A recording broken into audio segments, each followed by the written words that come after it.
Il y a des personnes, quand je parle du passé, je m'explique. Il y a des personnes aujourd'hui qui ont eu un passé vraiment difficile dans l'enfance, vraiment qui ont subi vraiment des sévices, qui ont subi vraiment des viols, qui ont subi des abus. Il y a d'autres qui ont été maltraités, vraiment. Il y a d'autres qui ont été rejetés. Il y a d'autres vraiment qui ont subi beaucoup de tout, qui a eu de l'impact sur eux. Et quand je parle aussi donc de passé sombre, je peux prendre aussi l'exemple sur Paul de Tarse, qui est aujourd'hui l'apôtre Paul, qui consciemment, oui, a persécuté l'église, a tué des chrétiens et même a participé même à la mort d'Étienne. C'est tellement que dans ton parcours, tellement que tu as eu à faire des choses vraiment ignobles, tu as eu même à faire des choses, des pratiques, tu as eu même, je peux dire même, tu as passé vraiment tout ton temps dans les bras de nu. Vraiment, tu as eu à faire des choses vraiment qui ne sont pas bonnes. Mais vous savez, malgré que tu as fait tout cela, et même encore, c'est tellement que peut-être qu'aujourd'hui tu es divorcé, tu as tes enfants, tu as eu des enfants de pères différents, de mères différentes, tu es divorcé. Et compte tenu de ce mariage duquel tu es sorti, ça t'a laissé vraiment des séquelles. Et aujourd'hui, vraiment, tu en souffres beaucoup et tu souffres énormément.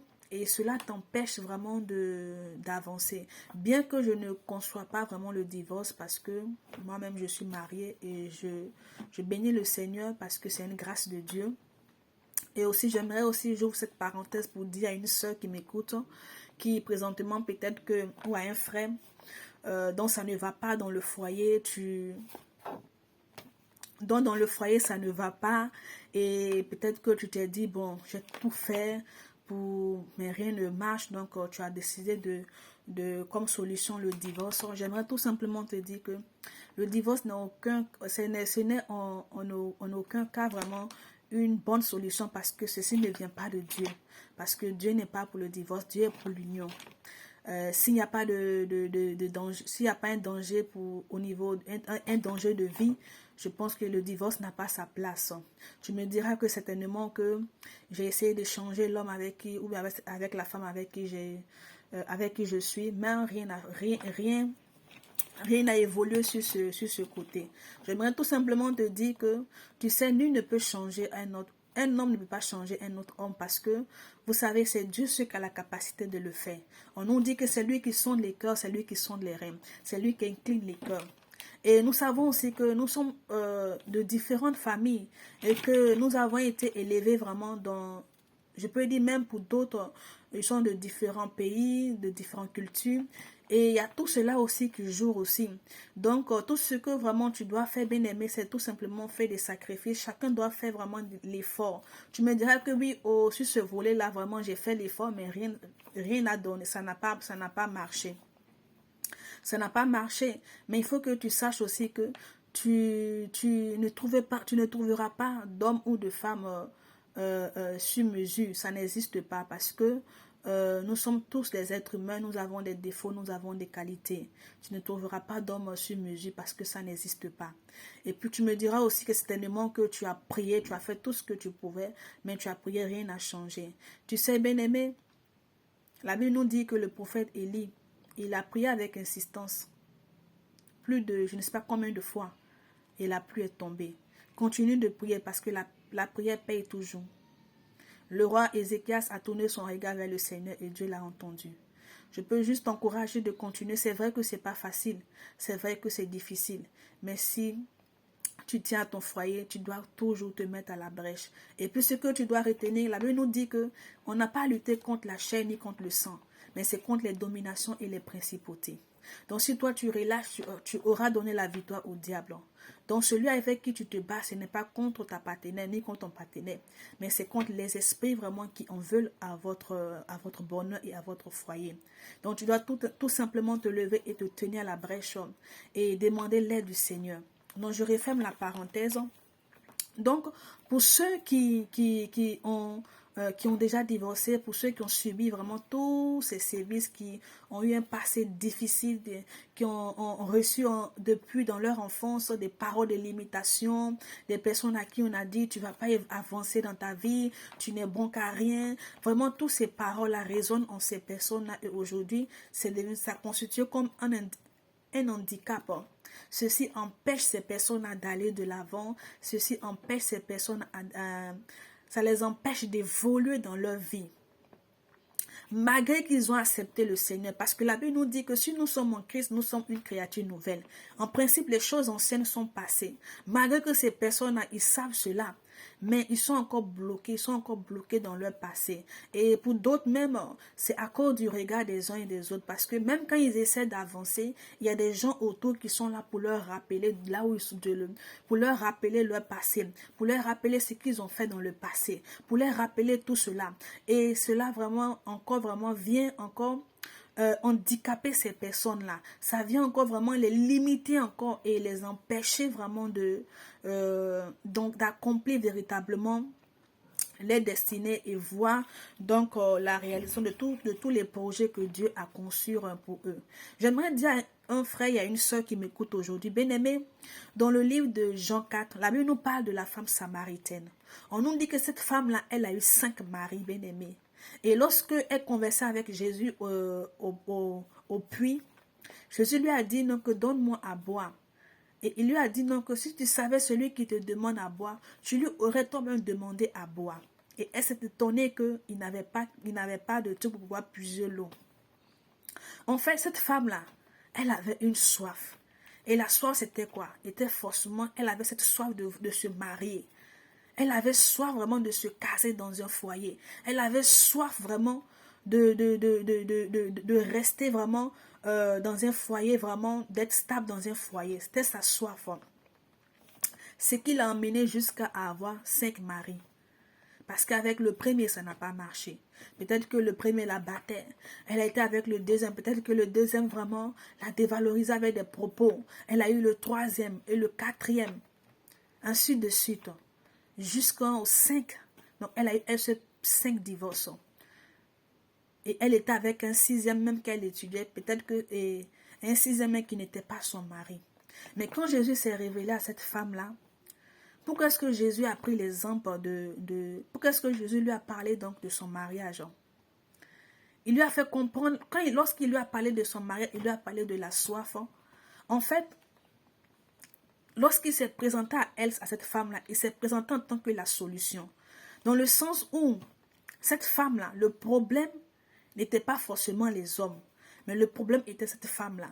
Dans le sens où, c'était tellement que dans son enfance, ou c'était tellement que dans la ville, ou dans sa famille, elle a entendu des propos du fait qu'elle n'allait jamais se caser dans un foyer. C'est seulement qu'elle a entendu des propos de limitation.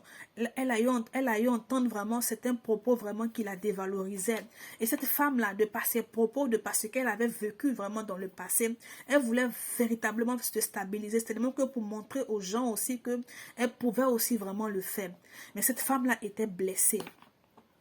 Parce que pour aller jusqu'à 5 maris, cette femme-là était blessée et elle cherchait vraiment le réconfort quelque part. Et elle pensait que c'est en se mariant qu'elle allait pouvoir étancher sa soif. Mais ces maris-là n'ont pas pu étancher sa soif parce que la blessure qu'elle avait au plus profond, il n'y avait que le Seigneur Jésus seul qui pouvait vraiment guérir cela.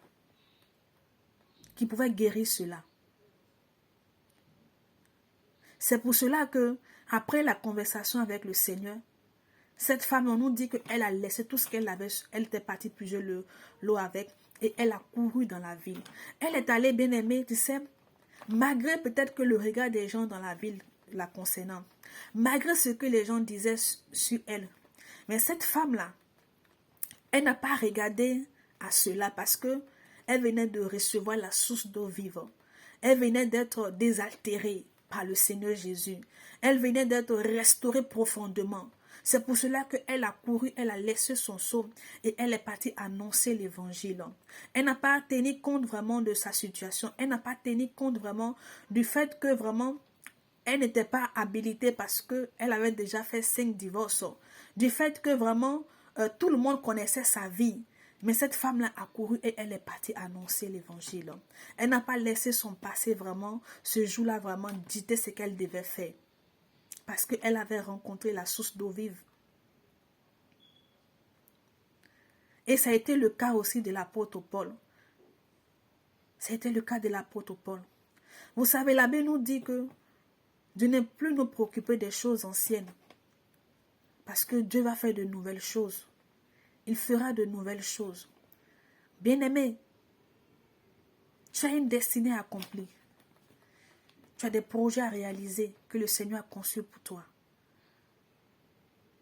Tu ne dois pas laisser encore ces paroles que tu as entendues dans le passé continuer à avoir de l'impact sur ta personne, avoir de l'impact sur toi, t'empêchant même d'évoluer dans ta vie, t'empêchant même d'accomplir ta destinée. Parce que si tu le fais, c'est comme tu donneras raison à ceux-là qui t'ont brimé, à ceux-là qui t'ont lancé la pierre depuis longtemps, depuis des années. Mais tu dois comprendre, bien-aimé, que parce qu'aujourd'hui, tu es une nouvelle personne, une nouvelle créature. Ou encore peut-être que tu n'as pas accepté le Seigneur Jésus-Christ. Tu dois l'accepter dans ta vie afin qu'il vienne réparer vraiment cette blessure, il vienne guérir cette blessure qui est en toi. Afin qu'il vienne réparer tout ce qui a été endommagé. Tout ce que peut-être que les hommes ont endommagé, tout ce que peut-être que les femmes ont endommagé, tout ce que peut-être que la famille, de par les propos, de par ce que tu as vécu. Tout ce qui vraiment a endommagé vraiment des choses en toi. Afin que le Seigneur vraiment vienne réparer cela. Afin qu'il vienne réparer. Parce qu'on nous dit qu'il est l'architecte et le constructeur. Parce que nous sommes, comme on nous dit dans la parole de Dieu, nous sommes la maison de l'Éternel. Afin qu'il vienne réparer cette maison qui a été endommagée. Parce que tu es la maison de l'Éternel. Pour terminer, tu sais, l'apôtre Paul, c'était tellement que lorsqu'il partait annoncer l'évangile, les gens lui pointaient du doigt, mais ce n'est pas celui-là même qui a tué vraiment, qui persécutait les chrétiens. Mais vous savez, il ne s'est pas arrêté aux propos des gens. Il ne s'est pas arrêté à ce que les gens pouvaient dire le concernant. Oui, il reconnaissait qu'il avait fait ces choses. Mais celui qui l'avait appelé l'avait déjà justifié, l'avait déjà pardonné. Donc il acceptait vraiment. Il acceptait cette nouvelle identité qui lui a été donnée par le Seigneur. Et il n'a pas laissé ce passé-là venir détruire sa destinée. Il n'a pas laissé son passé venir définir vraiment sa destinée. Il ne s'est pas laissé intimider certainement par des propos des gens. Mais il a focalisé son regard vers le Seigneur. Il a laissé le Seigneur entrer dans sa vie. Il a laissé le Seigneur vraiment réparer vraiment ce qui est endommagé en lui. Il a laissé le Seigneur vraiment l'aider.